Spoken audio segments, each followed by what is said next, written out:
Glória a Deus, né? Quem é esse que até o vento e o mar obedece? Essa foi a pergunta, né? É o Cristo, Filho do Deus vivo, amém? Vamos lá, vamos retomar a nossa leitura, Apocalipse capítulo 12, 13 a 17, nós encerraremos esse bloco e vamos iniciar o capítulo 13 hoje, tá certo? Mas antes, nós temos uma finalização importante e relembrar algumas coisas, destacando algumas coisas do versículo 17, mas vamos ler do 13, novamente. Quando o dragão viu que tinha sido atirado para a terra, perseguiu a mulher que tinha dado à luz o filho do homem. Mas foram dadas à mulher as duas asas da grande águia, para que voasse para o deserto, para o seu lugar, aí onde é sustentada durante um tempo, tempos e metade de um tempo, fora do alcance da serpente. Então a serpente lançou da boca água como um rio atrás da mulher, a fim de fazer com que ela fosse arrastada pelas águas. A terra, porém, socorreu a mulher, abriu a sua boca e engoliu o rio que o dragão tinha lançado de sua boca. 17, atenção aí. O dragão ficou irado com a mulher e foi travar guerra com o restante da descendência dela, ou seja, os que guardam os mandamentos de Deus e têm o testemunho de Jesus, tá certo? Então vamos rapidamente aqui lembrar algumas coisas. Nós estamos vendo aqui que o dragão fica furioso, né? Ele fica irado aqui, e ele vai travar guerra contra os descendentes da mulher, porque ele não consegue fazer nada contra a mulher é salva ali, né? Então vamos lá, aqui a gente tem que lembrar, gente, que o dragão ele é derrotado, nesse texto que a gente leu, fala de 3 derrotas ali, se a gente for perceber. No versículo 5, o dragão é frustrado quando Deus tira o menino, Jesus, né, do seu alcance, arrebata o menino, que é o filho da mulher, o filho homem. Quer dizer, ele vai lá, ele vai tentar, mas ele não consegue. Então ele já tem uma derrota ali. Então ele está furioso, ele está sendo derrotado. Aí depois, no versículo 7, o dragão e sua hoste de anjos caídos fazem guerra contra Miguel no céu. E seus anjos perderam o lugar no céu, e ele é lançado fora. Então ele perde porque não consegue fazer o que ele queria com o menino. Ele perde no céu na sua derrota na guerra cósmica do céu com Miguel. Ele é lançado fora, perde o seu lugar de acusador. Então ele está perdendo o tempo inteiro. E aqui, no versículo 15 e 16, ele tem uma tentativa de destruir a mulher que também é frustrada. Essas 3 formas aí que o texto mostrou que o Satanás, né, o dragão ali, a serpente está perdendo, ele fica irado, fica bravinho, né? Ele fica furioso. E a fúria dele, ele desloca agora para quem? Contra Jesus, não dá certo. Contra Miguel, não deu certo. Contra essa mulher aqui, no princípio, né, que é a igreja, mas que tem os seus descendentes, que a gente vai ver aqui, não deu certo. Então ele volta para quem? Para essa igreja dos sinais dos tempos, que são os descendentes da mulher, que é justamente o povo de Deus dos finais dos tempos, que ele vai voltar essa fúria. Essa fúria de Satanás contra a igreja, ela vai ser descrita e ampliada no capítulo 13. Gente, está entendendo? O capítulo não está voltando toda hora assim? O capítulo 13, ele vai descrever a luta do dragão contra os descendentes da mulher. Essa dinâmica de luta da guerra ali vai estar sendo agora descrita no capítulo 13, que a gente vai ver entrar ainda hoje.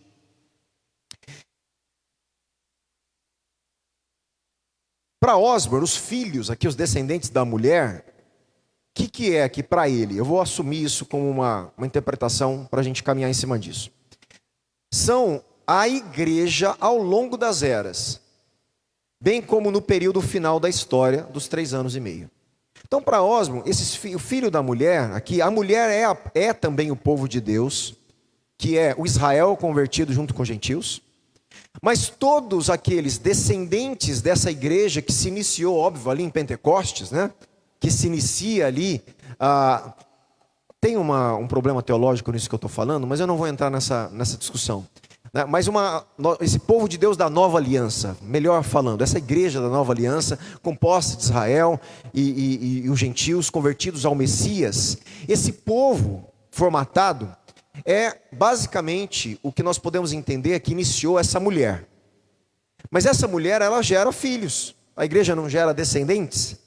Esses descendentes, que a fúria do dragão é investida no final, será agora nesses 3 anos e meio, que é o período que nós estamos tratando. Então é a igreja, na verdade, que vai passar por esse momento de tribulação final. Então, para Osborne, a descendência da mulher é isso, tá bom? Outra coisa importante que é usado a palavra descendência, né? Por que é importante?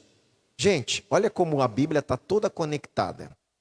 Quando Adão e Eva pecam, quem lembra qual foi a primeira promessa? O que Deus promete? Um descendente.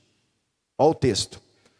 Quando ele está falando com a serpente, Deus fala assim: porém inimizade entre você, a serpente, e a mulher. Olha lá a inimizade, lá em Apocalipse. A serpente querendo perseguir a mulher. Então eu vou pôr inimizade entre a serpente e a mulher.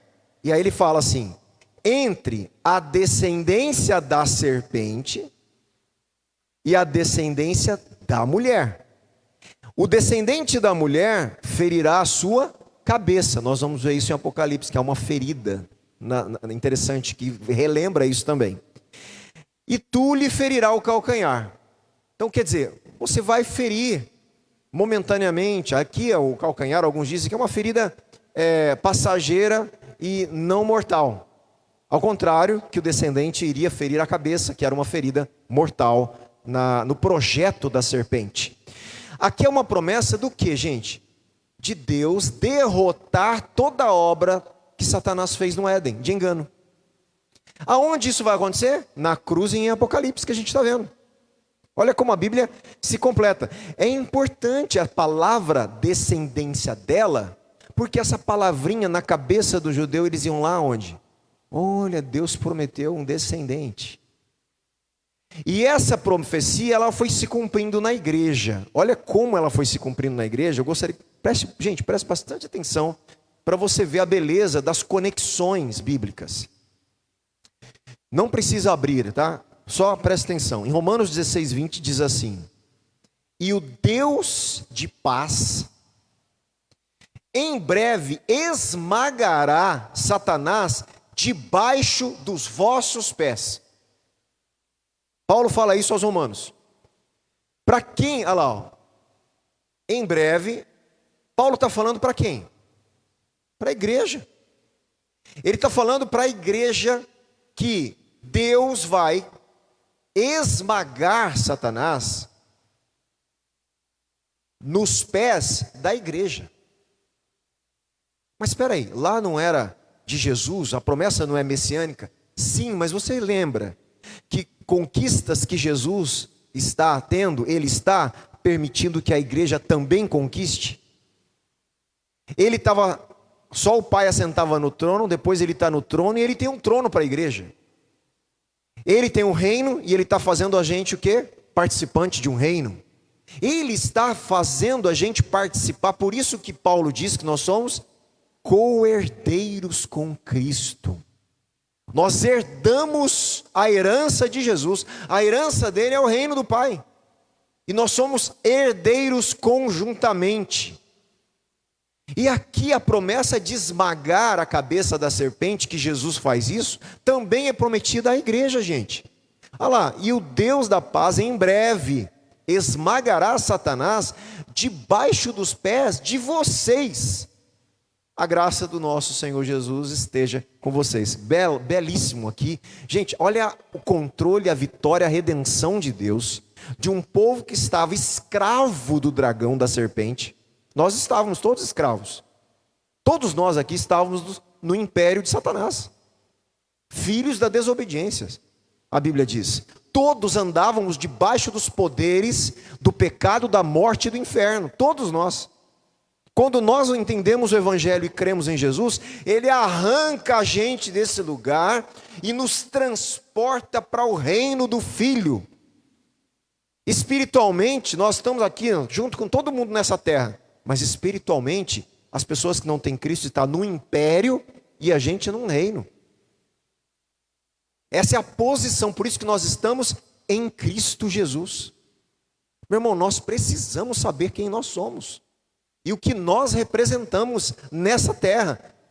A pessoa do nosso lado não está no mesmo lugar que nós estamos. Já imaginou isso? Ela pode estar no império e nós em Cristo, no mesmo lado que a gente, sentado no mesmo espaço físico, mas não espiritual, no sentido de posição espiritual. Então, isso é muito interessante. Aqueles membros da igreja que são objeto da ira do dragão se tornam vitoriosos quando eles guardam os mandamentos de Deus e mantêm o testemunho. Agora, isso aqui é importante. Como que a igreja vai vencer e esmagar a cabeça da serpente? Sendo fiel. Em Apocalipse não tem outro jeito de batalhar ali. É óbvio, gente, quando eu falo isso, eu não estou dizendo que não se expulsa demônio das pessoas, não é nada disso. Aquilo lá que Jesus faz nos evangelhos, pessoas que são libertas de espíritos imundos, óbvio que isso aí apareceu, está na vida das pessoas, a gente vai expulsar. Só que a batalha, a guerra cósmica, a guerra dos finais dos tempos, a guerra que vai fazer a gente vitorioso eternamente, não é expulsar Satanás de ninguém, é permanecer fiel a Cristo e ao Evangelho. Essa é a vitória da igreja, quando assumimos a nossa identidade, a nossa missão. E isso está muito claro, quanto mais a gente vai ler aqui em Apocalipse. Tá? Então, a obediência e o testemunho fiel são os dois elementos para a vitória da igreja, tanto ao longo dos séculos, quanto nesse período final do escatom. Tá? Então, fica aqui essa observação e um desfecho aqui, um resumo para a gente de todo esse bloco que a gente estudou. A ira do dragão é retratada de forma mais ampla na guerra sobre a terra. O dragão vai lembrando do que a gente já estudou. O dragão tenta afogar os santos com uma torrente de mentiras, lembra de águas? É a interpretação, torrente de mentiras e perseguição, mas Deus faz com que a terra se abra e frustre os planos malignos de Satanás. Uma vez mais, Deus mantém os santos seguros e os resgata das ciladas do diabo. Ele dá aos cristãos uma saída para que possam suportar as tentações e as provas. Como em outras partes da obra de Apocalipse, essa passagem se aplica especificamente aos santos do período final, que viverão debaixo do governo da besta, cheio de furor.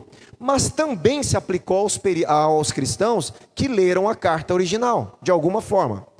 Satanás está furioso e entra em guerra contra os descendentes, aqueles que encontraram Cristo mediante o testemunho fiel da igreja.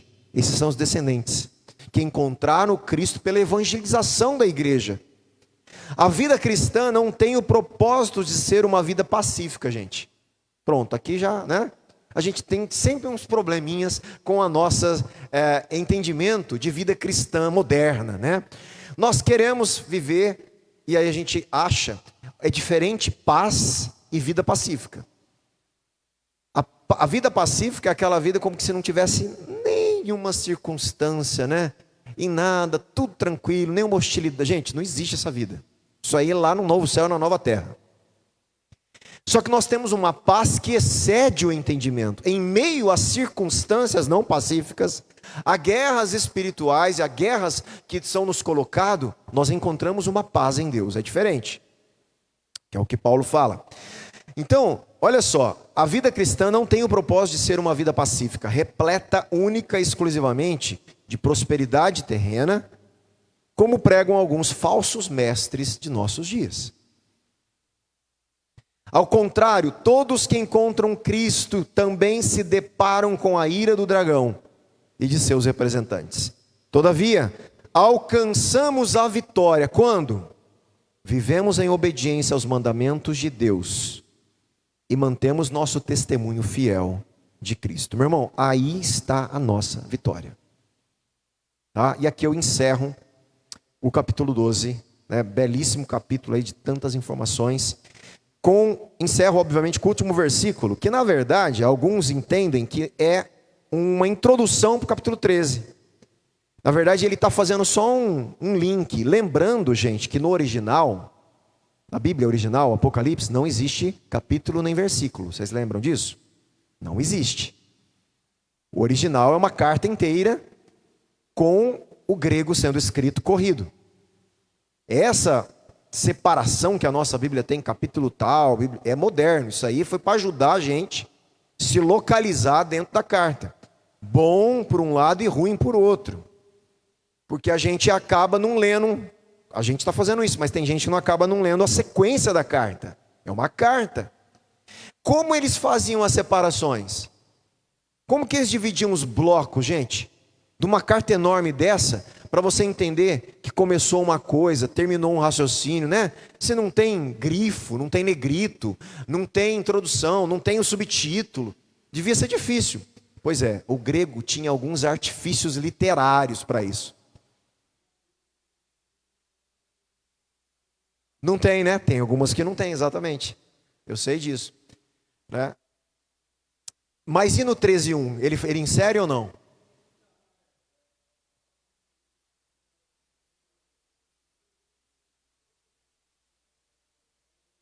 É o 1 do 13, exatamente. Olha só olha como que são as traduções interessantes.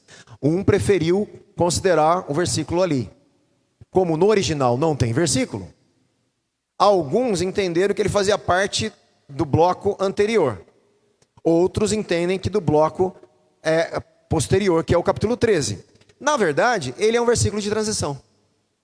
Ele está conectando o que foi falado ao mesmo tempo que ele está introduzindo ali. Então ficou difícil mesmo, na onde colocar, né? Então podia ser um versículo no meio assim, nem do capítulo 12, nem do 13, né? Por quê? Porque ele está transicionando realmente isso aí. E o grego fazia isso para transicionar essa questão literária. E usava outros artifícios, que para não ficar maçante, eu não vou falar agora. Mas no processo eu vou mostrar algumas coisinhas para vocês. Para você ver que interessante. O edote lá que a gente fala é uma forma de marcação, tá? Mas tem outras coisas que eu vou mostrar para vocês. Porque fica difícil ler, se a gente for perceber, né? A gente brasileiro gosta de tudo separadinho e tal, né? Mas vamos lá, o que acontece aí no versículo? Seja o 18 ou seja o 1. E o dragão se pôs em pé sobre a areia do mar. Daqui para frente vai haver agora uma descrição do versículo 17. O versículo 17 agora vai ser ampliado. Essa briga do dragão contra os descendentes da mulher vai ser agora descrito no capítulo 13. Como que ele briga, como que está acontecendo, todo esse processo de batalha, no capítulo 13 vai agora ampliar. E a gente vai começar a ler algumas coisas do capítulo 13. Mas antes, eu vou também fazer aqui algumas introduções. Tem bastante leitura, eu sei, mas não tem como eu pular por causa das informações. Então eu vou devagar agora e preste atenção em mim, né? Tenta colocar sua mente aí, o seu raciocínio naquilo que eu vou começar a ler, para a gente introduzir o capítulo, tá certo? O capítulo 13, então, apresenta o desdobramento final da história apresentada na visão original, lá no capítulo 12, versículo 1 a 6. Aquela historinha está sendo desdobrada no capítulo 13, a batalha e o versículo 17. Na realidade, porém, esse capítulo se desenvolve com base no capítulo 17, do versículo 17 do capítulo 12. É a indicação da ira do dragão, que o leva a fazer guerra contra os demais filhos da mulher. Ele nos conta como o dragão travou essa guerra e descreve os dois, olha só, os dois agentes do dragão, os dois representantes do dragão que executam a guerra. Porque é o seguinte, o dragão, gente, é esse ser do mal que concentra toda a maldade. É o dragão e a serpente, só que ele é um ser espiritual. O dragão, ele vai agir contra a igreja usando agência humana. Presta atenção no que eu estou te falando. Ele não vai fazer por ele mesmo espiritualmente contra a igreja. Não é isso que está falando aqui em Apocalipse.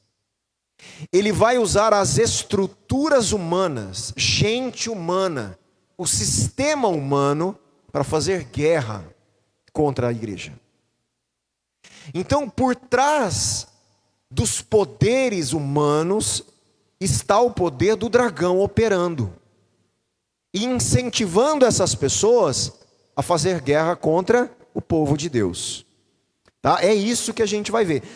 Aqui no capítulo, quem são esses representantes? A besta que sobe do mar e uma besta que sobe da terra.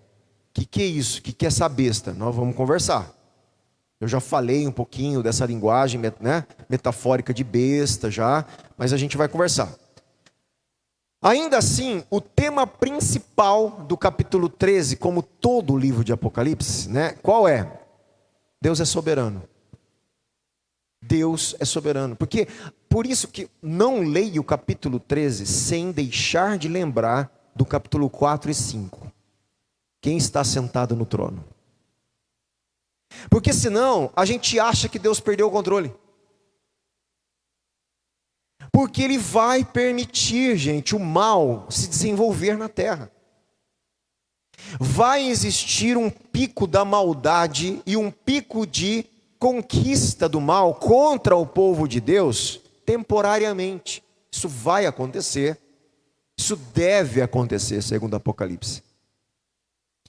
Só que Ele vai preservar o seu povo, dar vitória ao seu povo. E isso vai ser um período de tempo curto, óbvio, dentro da eternidade, um período de 3 anos e meio, que não quer dizer que seja 3 anos e meio literal. É um período controlado por Deus. É um período que o dragão só vai poder fazer isso dentro desse limite. Ele não pode extrapolar. O limite que ele está dentro do controle do tempo de Deus. É isso que a gente tem que entender. Por isso que Deus é soberano. Você vai fazer até aqui. A hora que eu encerrar, eu encerrei. Acabou. Acabou o teu tempo. Essa sensação de tempo se acabando, Satanás tem. Está chegando o meu fim. Está chegando o meu fim. Me resta pouco tempo, você lembra? Resta pouco tempo para ele. Como resta pouco tempo, ele vai intensificar nos finais dos tempos a sua maldade contra o povo de Deus, porque lhe resta pouco tempo, e ele sabe disso. Então, isso é muito interessante. A soberania de Deus, ela tem que ser vista em tudo. É Deus que dá permissão, né? Isso é uma das questões importantes aí. Olha que interessante, vamos ler a gente volta depois de boa. No capítulo 13, versículo 5, preste atenção, o termo aí. O que está escrito aí? Primeiras palavrinhas aí. Olha lá, foi permitido? Então foi permitido. Foi-lhe dada uma boca, foi dada para a besta, uma boca que proferia arrogâncias e blasfêmias. E foi dada o quê? Autoridade. Nós vamos ver que o dragão dá autoridade para a besta também. Mas nós vemos que por trás de tudo, Deus sempre está permitindo. Os passivos divinos no grego, eles são sempre colocados assim: foi-lhe dado, foi permitido, foi dado. É como se assim, Deus está no controle, mas Ele está permitindo. Porque assim deve acontecer. São permissões, né, que acontecem no controle de Deus. Ademais, as obras das bestas, nós vamos ver que as bestas, elas vão tentar imitar o reino de Deus. Elas vão tentar imitar Cristo, gente. Por isso que uma delas é o anticristo. Elas vão tentar imitar, fazer, é o tal do xerox negativo, né, do mal. Ele vai tentar copiar para ganhar da humanidade aquilo que pertence somente a Cristo. O que pertence somente a Cristo? Adoração. Adoração. Fidelidade de vida. Quando alguém está disposto a morrer por algo, aquilo ali é o teu Deus. tua divindade, é aquilo que ocupa a prioridade do seu coração.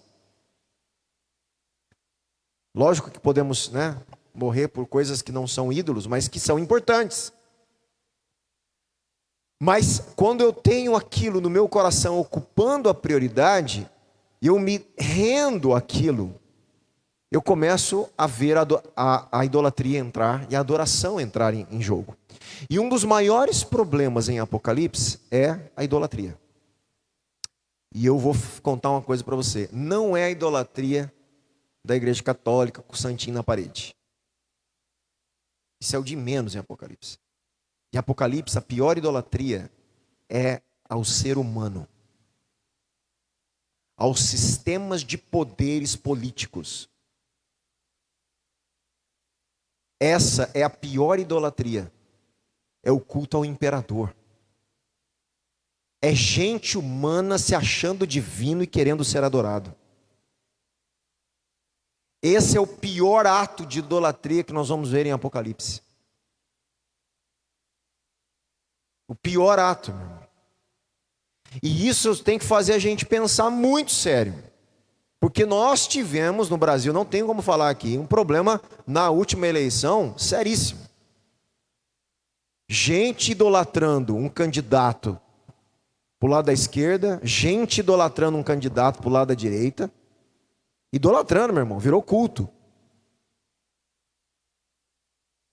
Uma coisa é eu apoiar conscientemente. A igreja, meu irmão, não acredita que um ser humano pode dar conta de redimir um país. Se você acredita isso, você não está entendendo a Bíblia, Apocalipse, você não está entendendo.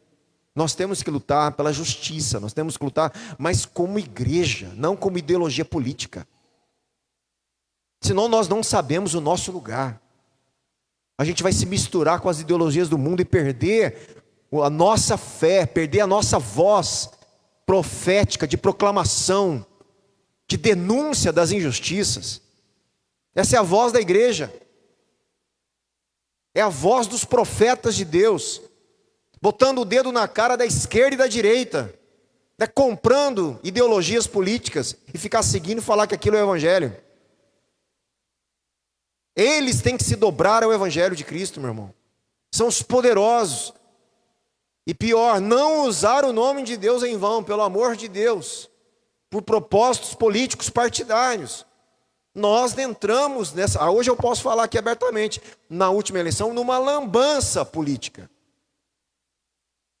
Até hoje eu vejo coisas absurdas. Meu irmão, o evangelho não é de direita, nem de esquerda. O evangelho é eterno. Pelo amor de Deus, não põe o evangelho num pacotinho de política ideológica. Não faça isso. O evangelho é eterno. É o reino de Deus que vai reestruturar o céu e a terra. Destruir os poderes que estão por detrás de todas as ideologias. O nosso rei virá ainda. O ungido virá. E é ele que vai consertar a terra e o mundo, meu irmão. E essa mensagem que a igreja tem que pregar.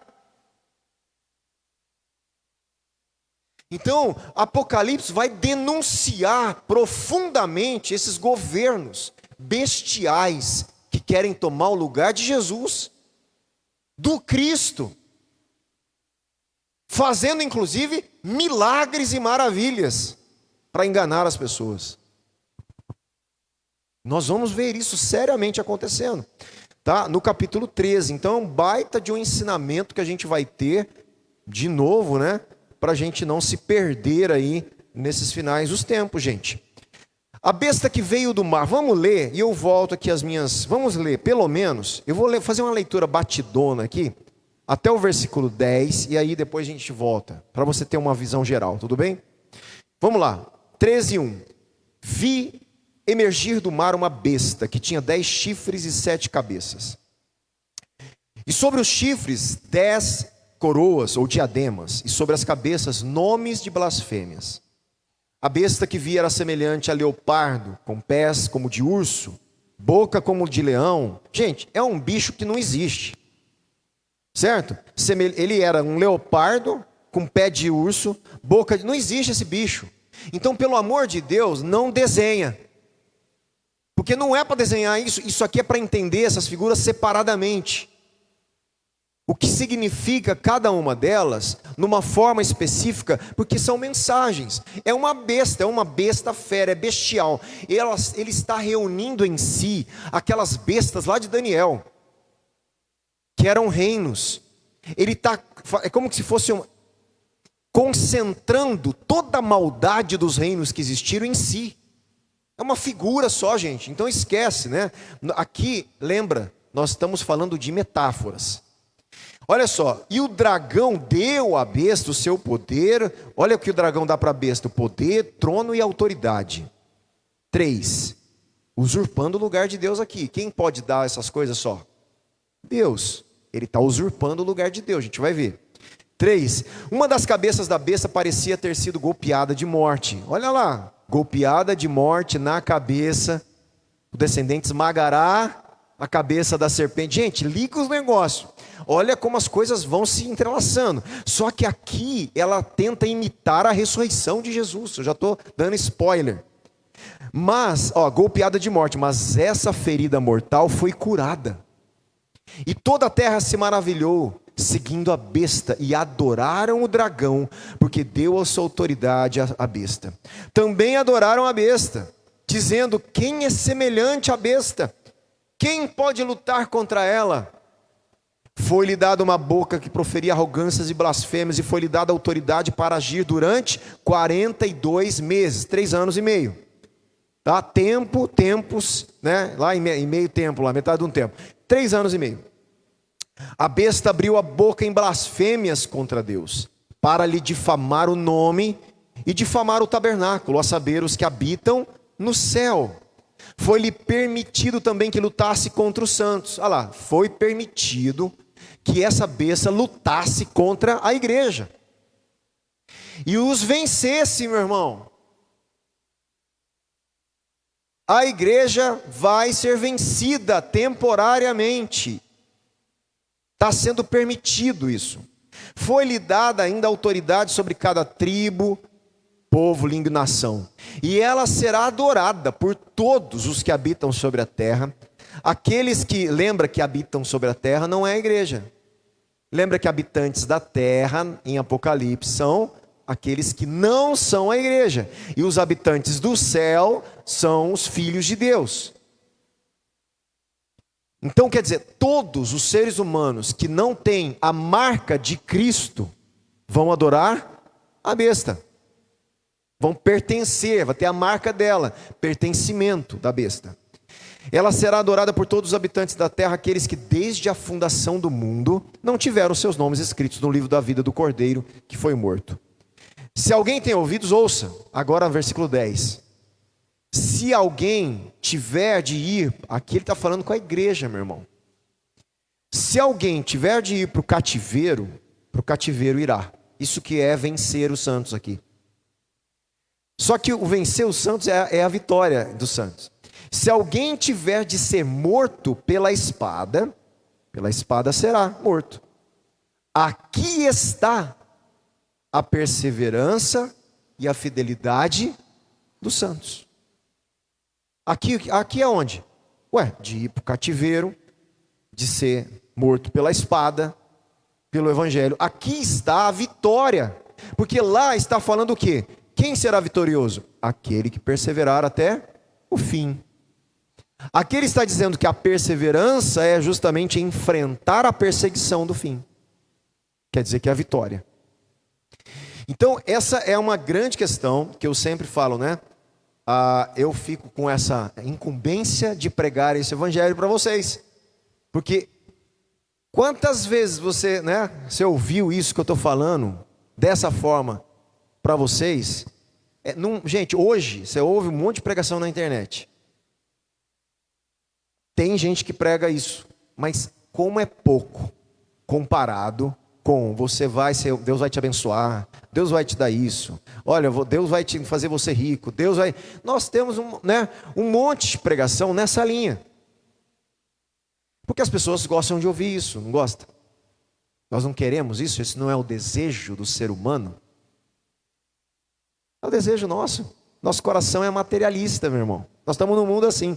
E aí Jesus vem falar o seguinte: o negócio é o seguinte: a igreja nos finais dos tempos vai ser morta. E a besta vai matar e vai perseguir e vai prender. E outra, hein? Persevere até o fim. É isso, essa é a mensagem. Então, eu falo muito assim, né? Eu brinco aqui, uma brincadeira séria, porque a gente fica todo tempo falando, né? Nós estamos nos finais dos tempos. Você tem certeza que você está quer estar nos finais dos tempos? Porque a quem passar pelos finais dos tempos, é isso aqui que está falando que vai acontecer.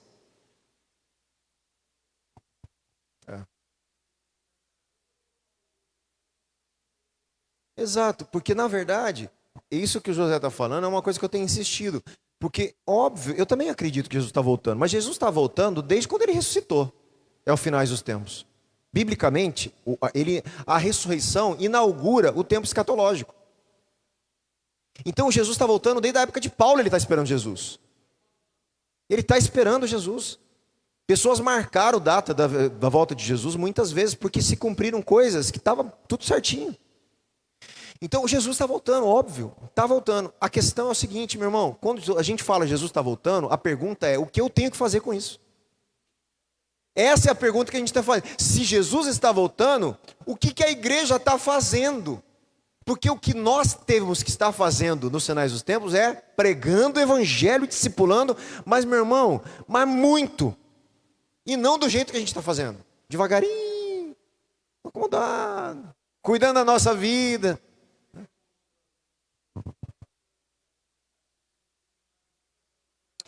Exato. Exatamente. Porque aqui está a perseverança dos santos. Qual que é a perseverança nos sinais dos tempos? O testemunho fiel de Cristo. Então, é isso que é uma coisa que a gente é esquisito realmente, né? Porque as pessoas não se deparam com o texto bíblico e veem seriamente e falam: gente, porque isso que a gente está conversando aqui confronta a gente, não confronta? Me confronta todo mundo. Não é bom a gente ouvir isso que a gente está falando, porque mexe com a gente. A gente sai daqui e fala: mais um dia, e agora, né? O que eu tenho, que eu vou fazer? E a gente volta para casa e do mesmo jeito. E a palavra, ela mexe com a gente. Ela mexe comigo todas as vezes que eu prego. E às vezes eu consigo melhorar, óbvio. Eu oro a Deus. Eu oro a Deus diante disso que eu estou pregando. Eu busco a Deus e falo da minha incapacidade de obedecê-lo, como eu deveria. Deus, eu não consigo. Se o Senhor não me abençoar, se o teu Espírito não vier lá igual em Pentecostes, me capacitar, eu preciso, eu quero, me ajuda. Óbvio que eu faço a minha parte, eu tento, mas eu sei que está muito aquém daquilo que deveria estar fazendo. Né? E só que, gente, isso é uma coisa boa quando a gente depende dele, porque a gente fala para dele, a gente vai lá e fala: Deus, só que a gente precisa do Senhor. Enche a gente do teu Espírito. Porque, meu irmão, quando o Espírito vem, como em Pentecostes, né, literal, como a música fala, meu irmão, a gente não vai ficar calado. Porque o poder de Deus, ele toma a gente e dá clareza. Como Paulo, dá propósito, identidade. A gente sabe, a gente começa a ver o que a gente não via. É algo que vem dentro de nós. E é isso que a gente está precisando. Se a gente não consegue, a gente tem que parar aqui e falar: Deus, ajuda a gente.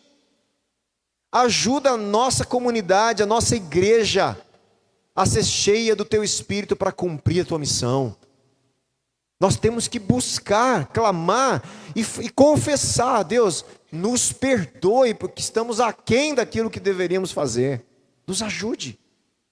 É nos humilhar realmente. Fala: Deus, ajuda a gente. O Senhor está voltando, o que a gente está fazendo com isso? Né? Então, ela é uma palavra, gente, confrontadora, com certeza. Mas, deixa a palavra de Deus mexer com você. Fala: pastor, mas incomoda. Isso, deixa incomodar. Deixa incomodar e vai orar com esse incômodo. É isso que a gente tem que incomodar do lá e falar: Deus, me incomodou e eu ainda não consigo me posicionar. Me ajuda. Então deixa ela mexer, né, com a gente e posicionar a gente, né, nessa missão aí. Vamos lá mais um pouquinho. A besta que veio do mar, a gente viu aqui, né? Gente, essa besta, já antecipando aí, para a maioria, não fala a maioria, sempre tem discussão, a gente vai ver algumas discussões, mas eu quero assumir também aqui uma interpretação minha, o Osborne também fala, é o anticristo. Essa primeira besta do mar é o tal do anticristo. A gente vai conversar um pouquinho de onde veio essa palavra anticristo, se tem em outro lugar, se não tem, a gente vai conversar tudo isso, com calma. O ataque do dragão contra a mulher e seus filhos centraliza-se na besta do mar. E fica evidente que essa besta assume a imagem do próprio dragão, né? Ela se parece com o dragão aqui, se você for olhar no versículo 1. Vi emergir do mar. Gente, primeiro o dragão está assim, na areia, né? Olhando para o mar. Parece aquelas coisas de filme. Invocando, é como se ele estivesse invocando a besta. É como se assim, ó. Aparece do abismo aí, porque chegou a hora de você fazer o que você tem que fazer. É uma invocação do dragão. Ele está na areia olhando para o abismo. Lembra que o mar representa o abismo, a maldade. Para a mitologia e a imaginação dos judeus, era isso que o mar representava, gente. Para a gente o mar é belo. É uma criação de Deus. Mas na cabeça deles, eles não eram um povo de navegação. Eles não foram criados. Eles foram criados no meio de um rio lá, né? No meio de uma terra lá de Canaã. E eles não tinham atividade, tinham outro povo do lado que era um povo de navegação. E para eles era um mistério, o mar. Era impetuoso. Então o mar, e fora as mitologias, as lendas que tinha do mar. Quem não lembra de lendas aí há tempo atrás, né? Dos Triângulos da Bermuda, que derrubava avião. Já ouviram essas lendas? Lembra dessas coisas?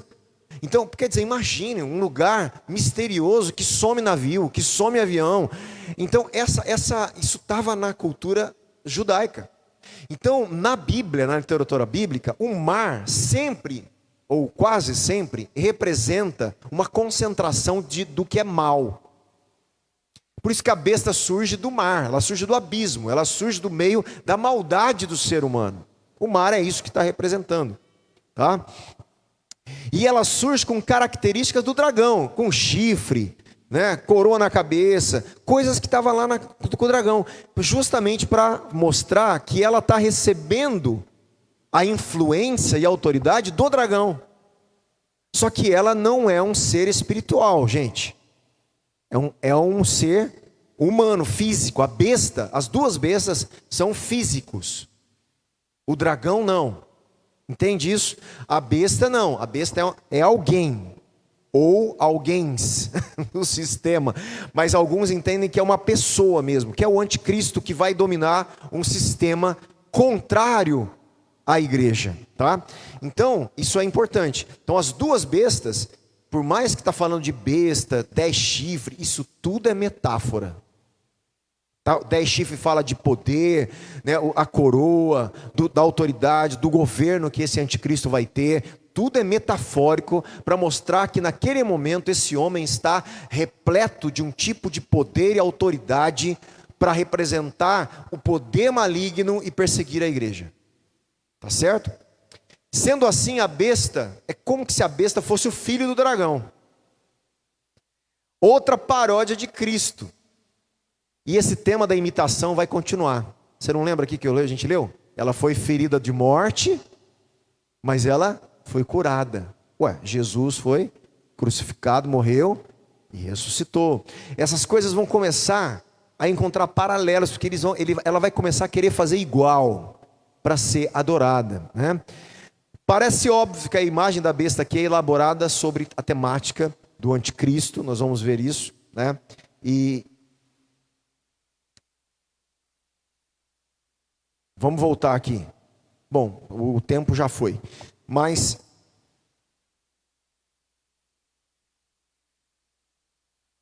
eu quero só voltar aqui para a gente encerrar por hoje, por causa do tempo. Volta esse bloquinho, que é o primeiro bloquinho que nós vamos retomar semana que vem, 13 de 1 a 4, que é justamente essa besta do mar surgindo aí, né? Vi emergir do mar uma besta que tinha 10 chifres e 7 cabeças. Olha que interessante. ela que tem 10 chifres, 7 cabeças, né?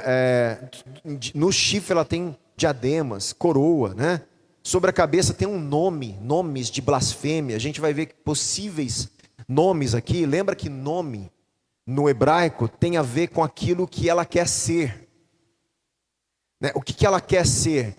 São blasfêmias contra Deus. Por quê? Porque essa besta ela quer ser o quê? Divina, adorada, ela quer ser chamada filha de Deus, igual Jesus. Ela quer o que Jesus é. Então ela tem nomes de blasfêmia. Ela está exigindo para ela nomes que só podem pertencer a Cristo.